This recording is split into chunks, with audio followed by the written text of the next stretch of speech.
দেখছেন আমাদের পেছনে ওই দ্বীপটার নাম হচ্ছে মৌসুমী আইল্যান্ড, যেখানে টেন্ট বানিয়েছে, নেটে দিয়েছে, থাকার ব্যবস্থা হয়েছে, শুনেছেন? পেছনেরটা হচ্ছে মৌসুমী আইল্যান্ড, তার পাশে আছে শুশুনিয়া আইল্যান্ড, যার সাইড দিয়ে আমরা এলাম। আমরা একটা খাড়ি দিয়ে এসছি না, খাড়িটির নাম ছিল এডওয়ার্ড ক্রিক। সেরকম মৌসুমী শুশুনিয়ার মাঝখানে একটা খাড়ি আছে, তার নাম হচ্ছে চেনাই নদী। বাচ্চা আওয়াজ করলে হবে না। ওই দুটো দ্বীপের মাঝখান থেকে যে নদীটা গেছে তার নাম চেনাই নদী। আপনারা আসার সময় একটা বড় ব্রিজ পেরিয়েছেন না নামখানার, ওই নামখানা যে ব্রিজের নিচে যে নদীটা আছে তার নাম হচ্ছে হাতানিয়া দোয়ানিয়া। তো এই চেনাই নদীটা হাতানিয়া দোয়ানিয়ার সঙ্গে মিশেছে। হাতানিয়া দোয়ানিয়া ওই নামখানা ব্রিজের নিচ থেকে হয়ে সুন্দরবন হয়ে আবার বঙ্গোপসাগরে গিয়ে মিশেছে। এবারে নামখানা পেরিয়ে আসার পরে লাস্ট একটা ব্রিজ পেরিয়েছেন না, ছোট্ট মতো, যে ব্রিজটার নাম ছিল 10 মাইলের ব্রিজ। যেই 10 মাইল থেকেই মৌসুমী আইল্যান্ড আসা যায়, পেরিয়ে এসছেন না লাস্ট ব্রিজ, একটা নতুন ছোট্ট মতো ব্রিজ। তো আমরা যে খাড়িটা থেকে এলাম ওটা ছিল সেই খাড়ির ব্রিজ। তো আমাদের ওই খাড়িটা ওই ব্রিজের নিচ থেকে হয়ে সুন্দরবন হয়ে বঙ্গোপসাগরে গিয়ে মিশেছে। পুরো নামখানা টু বকখালি দুভাগে ভাগ এবং দ্বীপ। আর এখানে শুশুনিয়া আইল্যান্ড, এটাও দ্বীপ, মৌসুমী আইল্যান্ড, এটাও দ্বীপ। পেছনে আছে গঙ্গাসাগর, যেখানে কোকিলমণির মন্দির আছে। সব তীর্থ বারবার গঙ্গা তীর্থ একবার বলে না। আমাদের পেছনে আছে গঙ্গাসাগর, জম্বুদ্বীপের পেছনে, ওটাও দ্বীপ। আর জম্বুদ্বীপ এটাও দ্বীপ, মেলাটা যেখানে মেলে ওইটাই এটা। হ্যাঁ হ্যাঁ। এবারে বলছি আমরা ওই বেনফিস মৎস্য বন্দর থেকে যে এখান পর্যন্ত এলাম, কতটা রাস্তা। জলে কিলোমিটার হয় না, জলে হয় নটিক্যাল মাইল।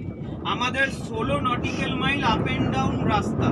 1 নটিক্যাল মাইল সমান 1.85, মানে 1.25 কিলোমিটার।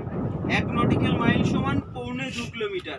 তো 16 নটিক্যাল মাইল ক্যালকুলেট করলে বোঝা যাবে যে আমরা কত কিলোমিটার আপ ডাউন করছি। এবারে বলছি জলের লেয়ার, মিডিল পজিশনে যে জলের লেয়ারটা আছে সেটা 40 থেকে 45 ফুট আপ ডাউন হয় হাই টাইড লো টাইডের মধ্যে এই সময়। এবারে বর্ষাকাল এসে গেলে আরো 5 ফুট জলের লেয়ার বাড়ে, বুঝতে পারলেন? এবারে বলছি এই দিকটা আছে বাংলাদেশ, পূর্ব দিকে বাংলাদেশ। এখান থেকে 24 ঘন্টা দূরে আছে বাংলাদেশ, তাও বাংলাদেশ থেকে এখানে চলে আসে। এবারে এই দিক থেকে আপনি নামখানা যেতে পারবেন, এই দিক থেকে গঙ্গাসাগর, কাকদ্বীপ, হলদিয়া যেতে পারবেন। আর এইটা হচ্ছে পশ্চিম দিক, এদিকে আছে দীঘা, পুরী। বুঝে এলো এই দিকটা? এবারে বলছি মূলত জম্বুদ্বীপ নিয়ে। জম্বুদ্বীপ পুরোটাই নো ম্যানস ল্যান্ড এবং 144 করা আছে। তার কারণ কি, এই যে গাছগুলো দেখছেন না, এগুলো সবই কিন্তু ম্যানগ্রোভ গাছ। কিন্তু কোনো এক প্রকার গাছের নাম ম্যানগ্রোভ গাছ না, এর অনেক নাম আছে। বানি, গোরান, হেতাল, কেওড়া, বকরা, সুন্দরী, গেহ, গোলপাতা, এই বিভিন্ন রকম গাছ নিয়ে হয় ম্যানগ্রোভ গাছ। এর হচ্ছে 2 রকমের মূল আছে, একটা শ্বাসমূল আর একটা ট্রেস মূল। এই 2 রকমের মূল থাকার কারণেই সমুদ্রের মাঝে এত বড় দ্বীপটাকে আটকে রাখার ক্ষমতা রাখে। গন্ডগোলটা কিভাবে এলো? বামফ্রন্টের আমলে 2 মন্ত্রীর নাম হয়তো আপনারা শুনেছেন। একজনের নাম হচ্ছে যোগেশ বর্মন বনমন্ত্রী, আর একজনের নাম হচ্ছে মৎস্যমন্ত্রী কিরণময় নন্দ।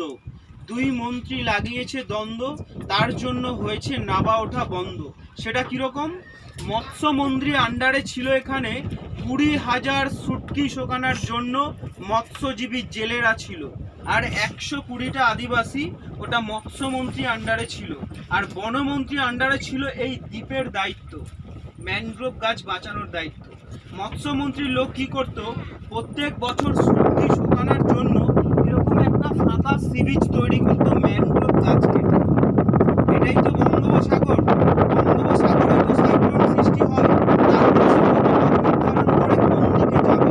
অলরেডি আমাদের এদিকে বুলবুল, আমফানিয়া, যশবনি, সিদ্রাং, মখা, আইলা, অনেক রকমের কিন্তু ঝড় এসছে।